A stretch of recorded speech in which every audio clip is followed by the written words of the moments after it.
Melrose, which was a couple of hours from where I ended up living with my husband. And we were on a farm. I initially worked in the education system as front office staff, did a short stint in Adelaide, doing the same sort of stuff, and then came back to nursing in Orroroo when I met my future husband, and had 3 children and went back to work at the local school for nearly 20 years. My husband and I took over the pastoral business and started up a tourism business in 2000, and after 5 years still continuing to work at the school, it became obvious I was needed to do much more with the tourism business, and so that's when I resigned and started working in the tourism business, which we've now handed over to our son and daughter-in-law.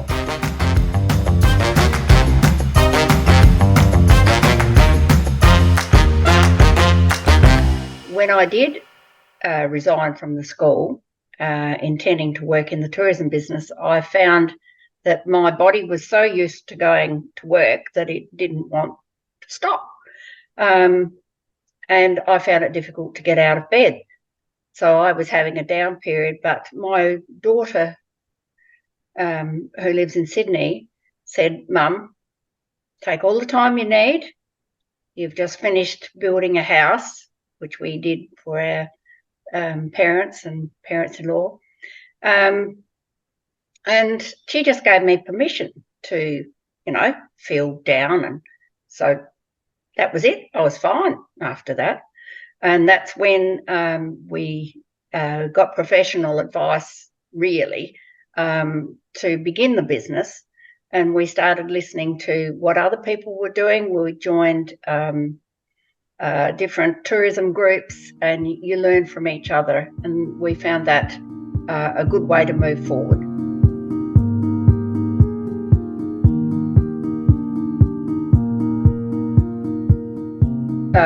When we started the tourism business, we still had the pastoral business to support us, and our intention was to grow the business slowly.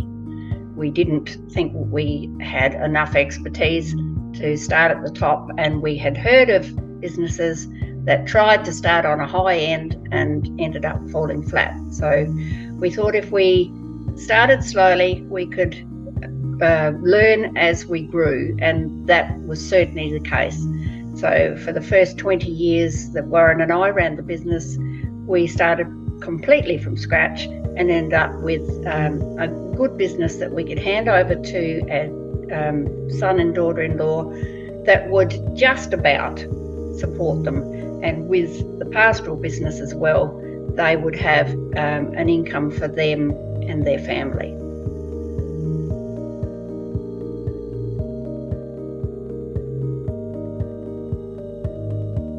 So when we started the business, we really didn't have any skills, and joining the other tourism groups in our region gave us other people that, were well ahead of us, and we listened and even asked one of the businesses if they would mentor us, and they did for several years, and it helped us to grow.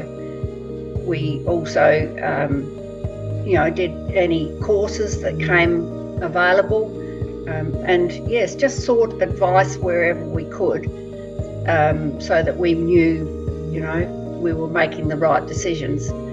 Another thing we did was, when we had staff working with us, they ate with us every meal, and if we had an issue, we would discuss it over the meal, and often it was, the solutions were came about from some of the staff. And so this also helped us, and it helped the staff because they knew where we were coming from and what we really wanted.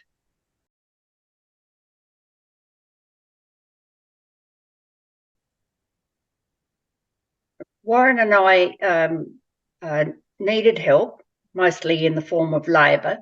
And so in the early days of the tourism business, it was and also the pastoral business for us, it was ideal to have backpackers.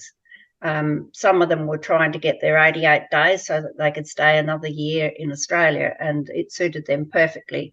They got an experience that they wouldn't get anywhere else.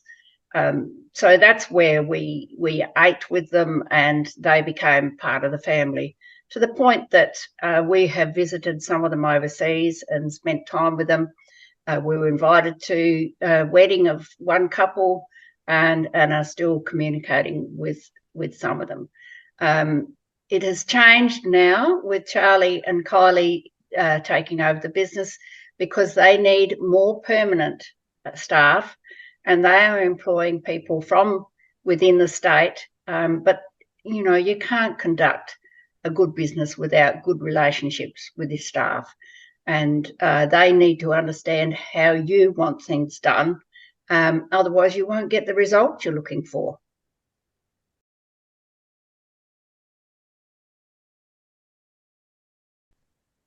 Well, we started with no knowledge at all. My husband had been to a rural leadership course, and he came home and said he'd had all the old stuff taken out of his head and it left room for new stuff. And he said, we should do tourism. Evidently, I said, well, you'll have to do it then, because I'm working. But it became evident that I needed to resign and, you know, get into the administration of the tourism business. Because we had no experience or skills in the industry, other than having had relatives come and stay over the years, and some of them had not been, you know, very respectful of our property.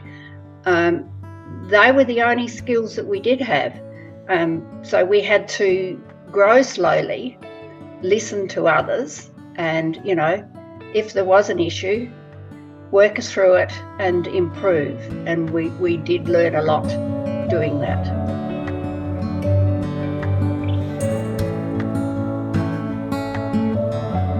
The good thing about pastoralists is that they are multi-skilled.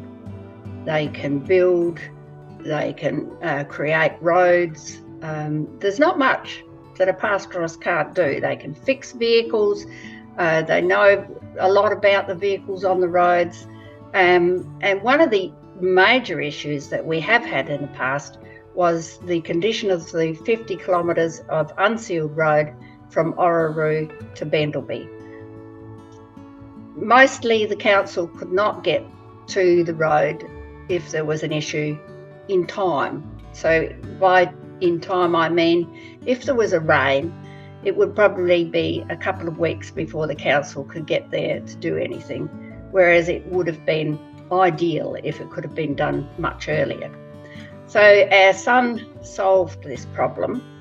He rang the council and asked for a contract to work on the road, and he was given that contract, and on the strength of that, he went and bought a wonderful bulldozer, not a bulldozer, a grader, and he now keeps that road in such good condition that we don't have an issue with it at all.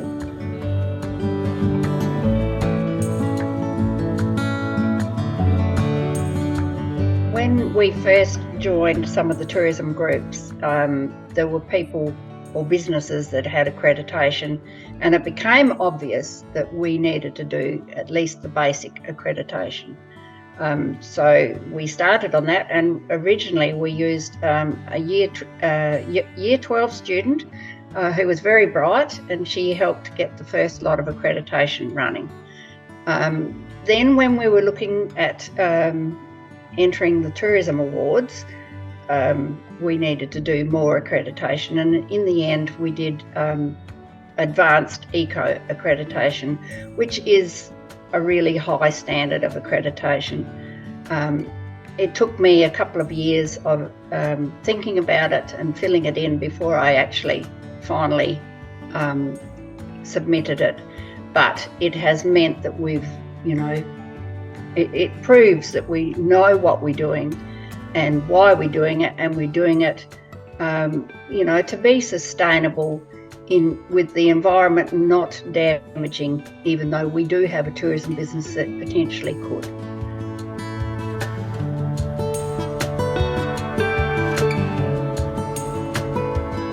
We originally entered just to see that, you know, we were meeting certain standards, because that's what the awards are all about, showing that you are doing things properly.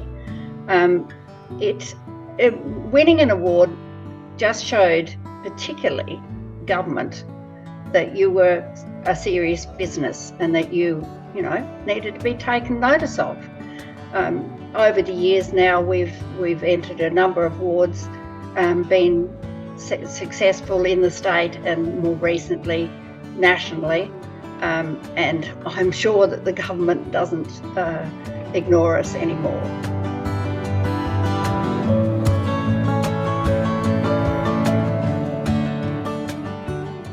Well, I'm at an age where I'm invisible and I want to work, to the point that I have put my name down at the local Foodland and the local bakery, but I think I'm invisible to them.